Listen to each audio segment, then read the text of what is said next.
Whether you're trying to organize your week or you're building a new product with your design team, you've probably found yourself scratching your head from time to time, thinking about where to begin.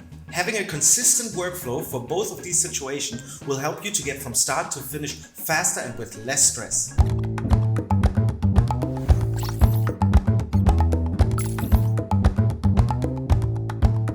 Hi everyone, I'm Pete from FileStage. In this video, I'll share with you 5 tips that you should use when creating your workflow. If you're looking for a workflow template that you can start using today, check the description box down below. Before we start with the tip, let me first explain what workflow is, because you're gonna hear this word a lot in this video.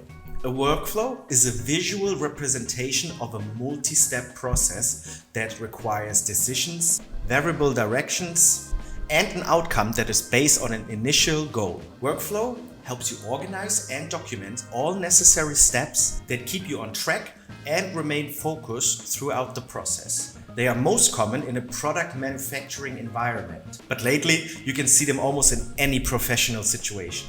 Whenever you feel stuck or overwhelmed by a complexity of any problem, a workflow can untangle those situations and helps you keep moving forward. Let's start with tip number 1, identify the goal. The very first thing you need to do is identify exactly what you want to be the outcome of your workflow. Whether it's a product, service, or digital solution, you need a clear goal in mind. If the workflow is team-based, then involve all stakeholders in identifying the target, so everyone is on the same page. Then put the goal in writing. Tip 2. After that, you need to list all the steps you need to take to reach the goal. These steps may take the most time, but it will help you separate all the necessary steps from the ones that aren't relevant or don't contribute to the desired outcome. As you make the list, make sure that the steps are in the most effective order. Tip 3.